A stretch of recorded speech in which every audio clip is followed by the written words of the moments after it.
हरतालिका तीज व्रत की कथा सुनने से पहले हम हरतालिका तीज के बारे में जानेंगे।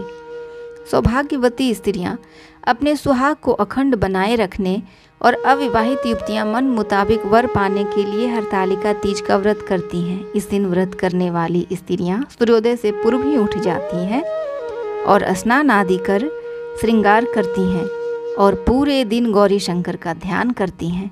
पूजन के लिए केले के पत्तों से मंडप बनाकर गौरी शंकर की प्रतिमा स्थापित की जाती है। इसके साथ पार्वती जी को सुहाग का सारा सामान चढ़ाया जाता है। रात में भजन कीर्तन करते हुए जागरण कर 3 बार आरती की जाती है और शिव पार्वती विवाह की कथा सुनाई जाती है। इस व्रत के व्रती को शयन का निषेध है, इसके लिए उसे रात्रि में भजन कीर्तन के साथ रात्रि जागरण करना पड़ता है। प्रातः काल स्नान करने के पश्चात श्रद्धा एवं भक्ति पूर्वक किसी सुपात्र सुहागिन महिला को श्रृंगार सामग्री, वस्त्र, खाद्य सामग्री, फल, मिष्ठान एवं यथाशक्ति आभूषण का दान करना चाहिए। रेत के शिवलिंग बनाए हैं तो उनका जलाशय में विसर्जन करना चाहिए और इस प्रकार इस व्रत को संपूर्ण करना चाहिए। इस व्रत से जुड़ी एक मान्यता यह है कि इस व्रत को करने वाली स्त्रियां पार्वती जी के समान ही सुखपूर्वक पति रमन करके शिवलोक को जाती हैं। कथा इस प्रकार है। यह हरतालिका व्रत कथा शिवजी ने ही माँ पार्वती को सुनाई थी। शंकर भगवान ने इस कथा को माँ पार्वती के सामने उनके पिछले जन्म को याद दिलाने के लिए कहा था। वे कहते हैं, हे गौरा, पिछले जन्म में तुमने मुझे पाने के लिए बहुत छोटी उम्र में कठोर तप और घोर तपस्या की थी। तुमने ना तो कुछ खाया था और ना ही पिया था, बस हवा और सूखे पत्ते चबाए थे। जला देने वाली गर्मी हो या कंपा देने वाली ठंड, तुम तपस्या करती रही। बारिश में भी तुमने जल नहीं पिया। तुम्हें इस हालत में देखकर तुम्हारे पिता दुखी थे। उनको दुखी देखकर नारद मुनि आए और कहा कि मैं भगवान विष्णु के भेजने पर यहाँ आया हूँ। वह आपकी कन्या से विवाह करना चाहते हैं। इस बारे में आपकी क्या राय है, जानना चाहता हूँ। नारद जी की बात सुनकर आपके पिता बोले, अगर भगवान विष्णु यह चाहते हैं तो मुझे कोई आपत्ति नहीं है, परंतु जब तुम्हें इस विवाह के बारे में पता चला तो तुम दुखी हो गई। तुम्हारे एक सहेली ने तुम्हारे दुख का कारण पूछा तो तुमने कहा कि मैंने सच्चे मन से भगवान शिव का वरण किया है, किंतु मेरे पिता ने मेरा विवाह विष्णु जी के साथ तय कर दिया है। मैं विचित्र धर्म संकट में हूँ।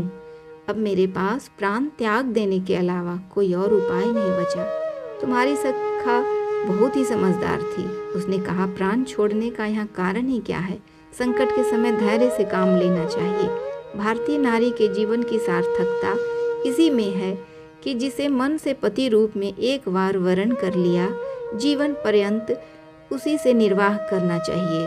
मैं तुम्हारे घनघोर वन में ले चलती हूँ, जो साधना स्थल भी है और जहाँ तुम्हारे पिता तुम्हें खोज भी नहीं पाएंगे। मुझे पूर्ण विश्वास है कि ईश्वर तुम्हारी सहायता अवश्य करेंगे। तुमने ऐसा ही किया। तुम्हारे पिता तुम्हें घर में ना पाकर बड़े चिंतित और दुखी हुए। इधर तुम्हारी खोज होती रही, उधर तुम अपनी सहेली के साथ नदी के तट पर एक गुफा में मेरी आराधना में लीन रही। तुमने रेत के शिवलिंग का निर्माण किया। तुम्हारी इस कठोर तपस्या के प्रभाव से मेरा आसन हिल उठा और मैं शीघ्र ही तुम्हारे पास पहुंचा और तुमसे वर मांगने को कहा। तब अपनी तपस्या के फलीभूत मुझे अपने समक्ष पाकर तुमने कहा, मैं आपको सच्चे मन से पति के रूप में वरण कर चुकी हूँ। यदि आप सचमुच मेरी तपस्या से प्रसन्न होकर यहाँ पधारे हैं तो मुझे अपनी अर्धांगिनी के रूप में स्वीकार कर लीजिए। तब तथास्तु कहकर मैं कैलाश पर्वत पर लौट गया। उसी समय गिरिराज अपने बंधु बांधवों के साथ तुम्हें खोजते हुए वहाँ पहुँचे। तुमने सारा वृतांत बताया और कहा कि मैं घर तभी जाऊंगी अगर आप महादेव से मेरा विवाह करेंगे। तुम्हारे पिता मान गए और उन्होंने हमारा विवाह करवाया। इस व्रत का महत्व यह है कि मैं इस व्रत को पूर्ण निष्ठा से करने वाली प्रत्येक स्त्री को मनवांछित फल देता हूँ। इस पूरे प्रकरण में तुम्हारी सखी ने तुम्हारा हरण किया था, इसलिए इस व्रत का नाम हरतालिका व्रत हो गया।